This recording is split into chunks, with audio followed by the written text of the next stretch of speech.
Assalamualaikum warahmatullahi wabarakatuh. Perkenalkan saya Ibtu Dede Supandi, Kanit Lantas Polsek Lengkong. Saat ini saya berada di SMK BW atau Bina Warga Kota Bandung. Jadi untuk khususnya dalam Undang-Undang Lalu Lintas Nomor 22 Tahun 2009 itu banyak sekali peraturan perundangan yang mengatur tentang bagaimana tata tertib berlalu lintas.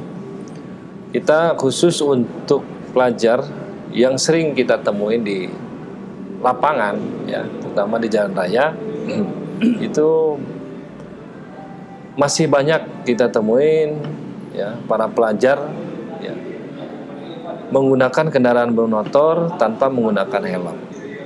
Kemudian itu yang pertama, kemudian yang kedua berbonceng tiga. Ya. Untuk surat izin mengemudi sendiri, tentunya kami lebih tahu bagaimana, karena dari usia, ya, berdasarkan undang-undang, kepemilikan surat izin mengemudi itu boleh, ya, itu baru bisa diperoleh sejak usia 17 tahun atau seseorang itu sudah mempunyai kartu tanda penduduk. Karena dasar membuat kartu SIM itu adalah KTP. Nah, itu tentunya kami juga tidak bisa bekerja sendiri dengan situasi yang berkembang saat ini. Tentunya pihak sekolah dan utamanya adalah dari pihak orang tua. Ya, orang tua kami sangat berharap, ya, dapat membantu tugas kami dalam melaksanakan peraturan perundang-undangan ini, khususnya dalam tata tertib berlalu lintas. Karena apa? Kalau orang tua tidak mengizinkan, tentunya pasti anak juga tidak akan, ya, berani membawa kendaraan bermotor. Ya, itu. Oke, terima kasih Pak. Ini sebuah permasalahan jelas Pak untuk terutama buat orang tua, terutama dalam hal transportasi. Di sisi lain siswa tidak mempunyai SIM, di sisi lain mungkin kemampuan orang tua untuk memberikan uang saku terbatas. Jadi istilahnya sebuah pembenaran buat siswa kalau ke sekolah itu menggunakan kendaraan sendiri. Padahal sudah tahu pastinya orang tua pun ya jelas tidak memiliki SIM. Ya, ya? Betul sekali. Karena ini dilema bagi kita juga dilema dalam penegakan hukum, sehingga kami juga dari pihak kepolisian tentunya harus betul-betul melihat, ya, bagaimana fenomena yang terjadi sekarang, karena dengan memperoleh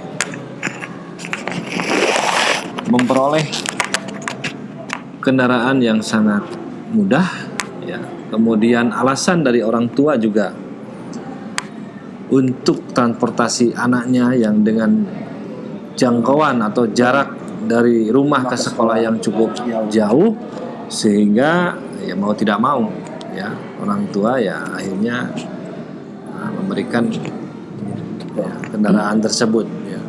Walau demikian, ya, tentunya kami tetap menghimbau kepada orang tua, terutama dari pihak sekolah, langkah baiknya menggunakan kendaraan umum, ya, karena kami pun selalu berkoordinasi pihak kepolisian dengan pemerintah daerah bagaimana untuk mengatasi, ya, kemacetan, kemudian untuk mengurangi tingkat kecelakaan yang terjadi di jalan raya khususnya untuk para pelajar ini. Ya, tentunya kami terus berkoordinasi untuk melakukan perbaikan-perbaikan, ya, perbaikan-perbaikan, karena kami di sini punya kewenangan dalam penegakan hukum, ya, tentunya kita akan memberikan penegakan hukum yang bisa memiliki efek jera, ya, kepada para pelanggar, khususnya kepada pelajar ini. tentunya di sisi lain pemerintah daerah juga akan meningkatkan pelayanan transportasinya khususnya untuk para pelajar. Saya juga mau memberikan himbauan atau pesan kepada seluruh siswa khususnya calon siswa SMK BW. Tentunya setiap perilaku atau perbuatan yang melanggar hukum tentunya ada sanksi, ya, ada sanksi yang akan diberikan. Ya, dalam hal ini pelanggaran lalu lintas apabila seorang melanggar itu akan diberikan sanksi berupa surat tilang. Ya, surat tilang, di mana surat tilang ini itu mencakup ya beberapa pelanggaran ya dalam buku surat tilang itu.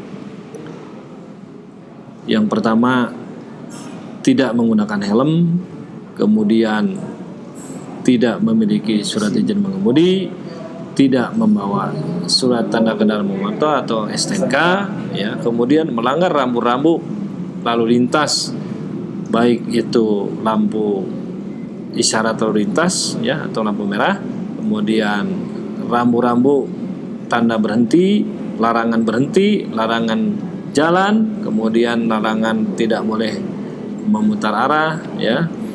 Karena kami di sini juga Polsek Lengkong, ya, setiap hari melihat masih banyak, ya, di depan sekolah ini ada rambu-rambu yang dilarang berputar arah. Nah, itu masih sering ada. Ya.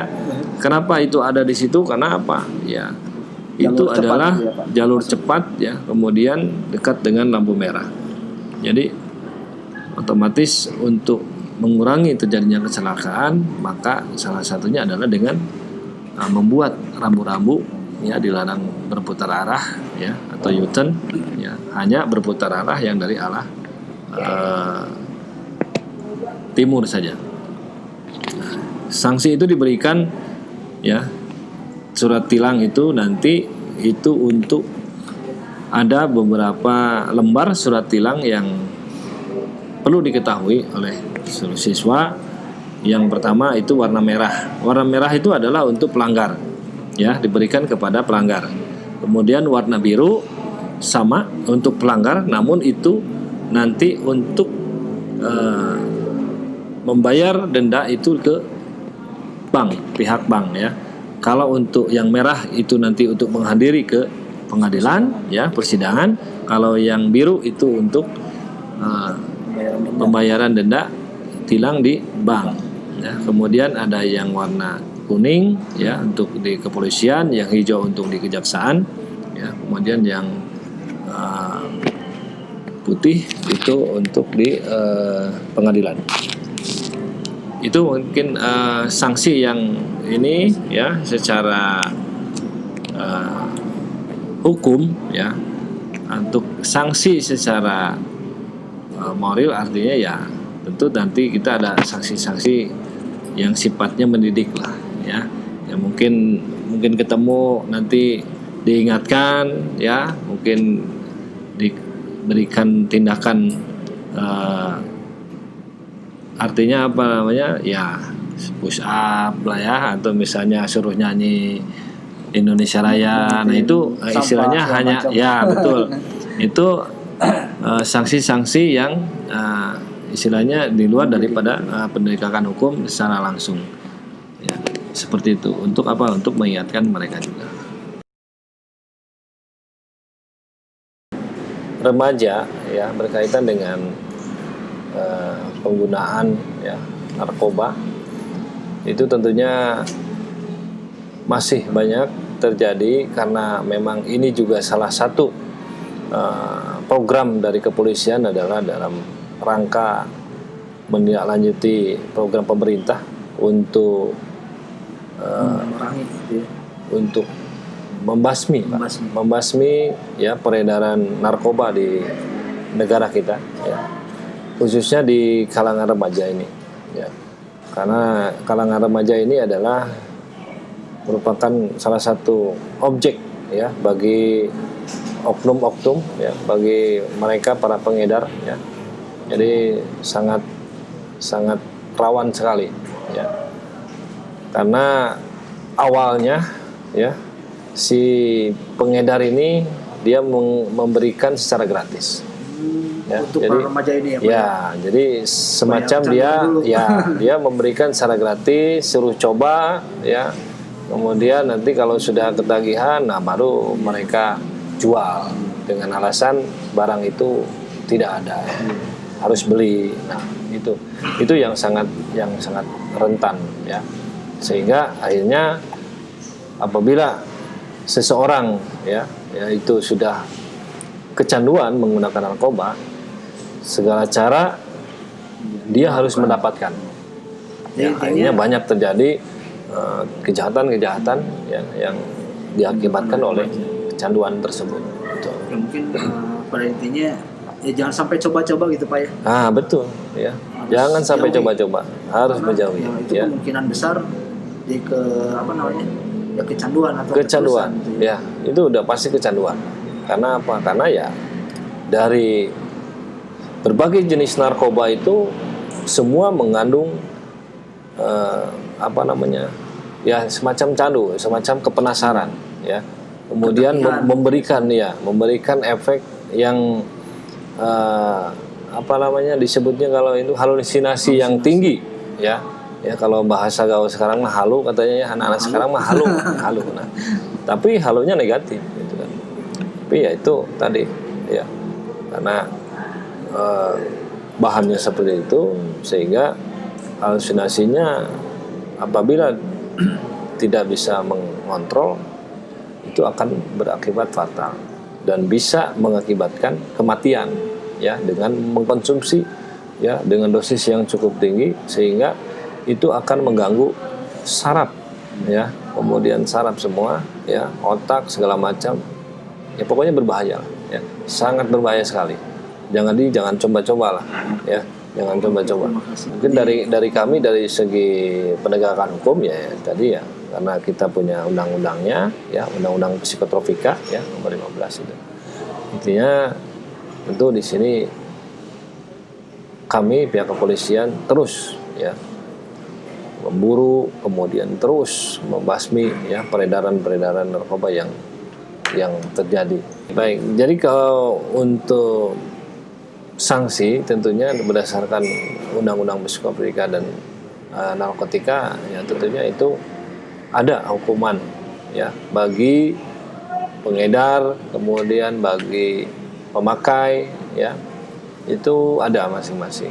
Kalau misalnya pengedar itu cukup berat ya, karena dia menyangkut dengan masalah kehidupan orang banyak ya. Gitu ya. Kalau pemakai di sini karena dia mengkonsumsi ya tentunya sebetulnya dia menjadi korban ya dalam hal ini ya, korban gitu kan. Namun karena itu dia istilahnya termasuk dalam peredaran itu ya, narkoba ini salah satunya adalah pemakai ya, ada sanksi khusus, yaitu nanti direhabilitasi, ada tempatnya ya. Kalau memang dia memiliki barangnya ya, terbukti memiliki barang, nah itu ada hukumannya juga. Itu baik para siswa semua ya. Jadi untuk mengakhiri materi pada kesempatan kali ini, kami menyimpulkan bahwa tata cara berlalu lintas di jalan raya adalah hal yang sangat penting untuk setiap orang ya, berlalu lintas di jalan raya, baik menggunakan kendaraan bermotor roda 2, roda 4 ataupun berjalan kaki. Aturan atau peraturan perundang-undangan lalu lintas nomor 22 tahun 2009 adalah sebagai dasar hukum ya dari setiap pelanggaran yang terjadi atau yang dilakukan oleh pemakai jalan. Di situ sudah diatur semua. Untuk apa? Untuk mengurangi bahkan meminimalisir terjadinya kecelakaan lalu lintas yang mengakibatkan fatalitas terjadinya korban meninggal dunia, itu dengan bertata tertib lalu lintas yang baik dan benar sesuai dengan peraturan dan undang-undang yang berlaku. Tuh. Kemudian yang terakhir, pesan dari kami, jauhi narkoba, sayangi keluarga. Terima kasih. Saya akhiri, wabillahi taufiq, wassalamualaikum warahmatullahi wabarakatuh.